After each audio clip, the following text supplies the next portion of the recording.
Pakistani politics, Pakistan کے ادارے اور ہماری حکومت ماحولیاتی تبدیلی پر صرف سیشنز کرواتے ہیں، اور مزے کی بات یہ ہے کہ وہ سیشنز بھی انگریزی میں ہوتے ہیں۔ سننے والا اس کان سے سنتا ہے اور اس کان سے نکال لیتا ہے، اور ان سیشنز میں جو لوگ شرکت کرتے ہیں، جو مہمان خصوصی ہوتے ہیں، یقین جانے ان کا دور دور تک کوئی انوائرمنٹ سے کوئی تعلق نہیں ہوتا۔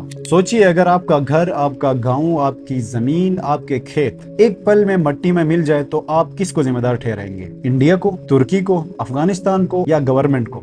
نیچر جو ہے وہ کبھی وارن نہیں کرتا، بلکہ وہ صرف ایکشن کرتا ہے، اور اس بار اس کا ایکشن جو ہے وہ سیلاب، بارشیں اور تباہی تھی۔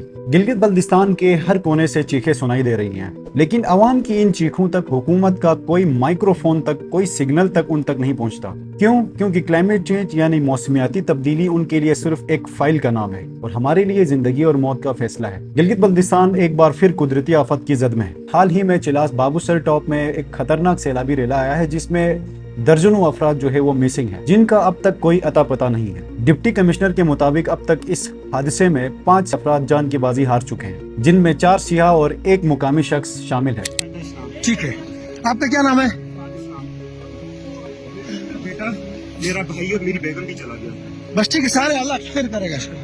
دیگر علاقوں سے کوئی ہلاکت کی اطلاع تو نہیں آئی، لیکن جو ڈیمیجز اس وقت ہوئے ہیں وہ بتائے جا رہے ہیں کہ اس میں کروڑوں کا نقصان ہوا ہے۔ یہ تباہی صرف گلگت بلتستان تک محدود نہیں رہی ہے، کلائمیٹ چینج کے اثرات پورے ملک میں اس وقت دکھائی دے رہے ہیں۔ حال ہی میں سوات میں بھی دل دہلا دینے والا واقعہ پیش آیا، جس میں 12 سے بھی زائد افراد سیلاب کی لپیٹ میں آ کر جان کی بازی ہار گئے۔ سوال یہ ہے کہ یہ سب کچھ کیوں ہو رہا ہے؟ اس کا سیدھا جواب ہے کلائمیٹ چینج، یعنی کہ موسمیاتی تبدیلی۔ This is actually called silent death. نہ یہ موسم دیکھتی ہے، نہ سرحد دیکھتی ہے، اور نہ ہی حالات دیکھتی ہے، بغیر کسی اطلاع کے آتی ہے اور تباہی مچاتی ہے۔ یہ صرف پہلی بار نہیں ہو رہا ہے، بلکہ ماضی میں بھی ہم نے اپنی آنکھوں سے دیکھا ہے، اور ہر بار کی طرح اس بار بھی کلائمیٹ چینج وجہ بنی۔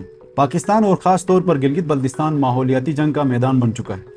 اناتول لیبن اپنی کتاب پاکستان اے ہارڈ کنٹری میں لکھتے ہیں کہ پاکستان کو سب سے زیادہ خطرہ دہشت گردی یا جنگ سے نہیں ہے، بلکہ ماحولیاتی تباہی سے ہے، جو بغیر ایک گولی چلے پورے ملک کو برباد کر سکتی ہے۔ کاش یہ بات اگر ہماری گورنمنٹ اور ہمارے جتنے بھی آرگنائزیشنز ہیں اگر ان کو سمجھ آئے تو شاید کوئی سولوشن نکل آئے۔ پاکستانی پولیٹکس، پاکستان کے ادارے اور ہماری حکومت ماحولیاتی تبدیلی پر صرف سیشنز کرواتے ہیں، اور مزے کی بات یہ ہے کہ وہ سیشنز بھی انگریزی میں ہوتے ہیں۔ سننے والا اس کان سے سنتا ہے اور اس کان سے نکال لیتا ہے، اور ان سیشنز میں جو لوگ شرکت کرتے ہیں، جو مہمان خصوصی ہوتے ہیں، یقین جانے ان کا دور دور تک کوئی انوائرمنٹ سے کوئی تعلق نہیں ہوتا۔ اب سوال یہاں پر یہ ہے کہ ان کانفرنسز کے بعد کیا کسی کا گھر بچا، محفوظ ہوا؟ کیا کوئی گاؤں بچ سکا؟ کیا ان کانفرنسز سے کسی کی جان بچی؟ پولر ریجن کے بعد اگر دیکھا جائے تو گلیشیئرز پاکستان کے ناردرن ایریاز میں سب سے زیادہ ہیں۔ 7000 سے بھی زائد گلیشیئرز اس ریجن میں ایگزسٹ کرتے ہیں۔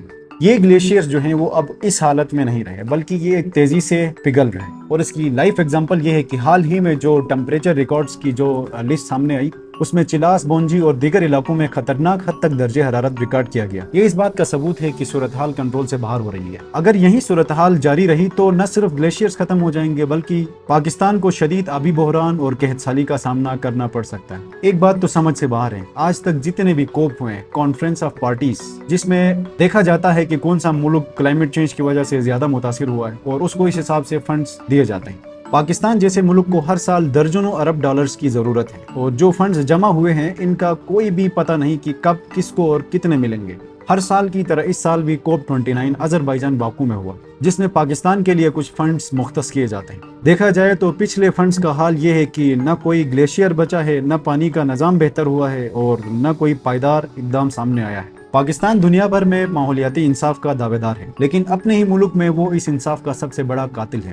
گلگت بلتستان جیسے دور دراز علاقوں میں نہ کوئی مشاورت ہے، نہ کوئی تعلیمی کوشش ہے، اور نہ ہی کوئی مقامی منصوبہ بندی۔ زیادہ تر فنڈز لاہور، اسلام آباد اور کراچی میں نمائشی منصوبوں پر خرچ ہوتے ہیں، اور اصل متاثرہ علاقے پس پردہ رہ جاتے ہیں۔ دیکھا جائے تو یہ صرف فنڈز کا معاملہ نہیں ہے، بلکہ ترجیحات کا معاملہ ہے، اور بدقسمتی سے ہمارے حکمرانوں کی ترجیح میں ماحولیاتی بقا کا کوئی نام و نشان تک نہیں۔ گلگت بلتستان میں کچھ ایسی چیزیں ہیں جو کہ سب کو نظر آ رہی ہیں، لیکن اس میں ایکشن لینے والا کوئی نہیں ہے۔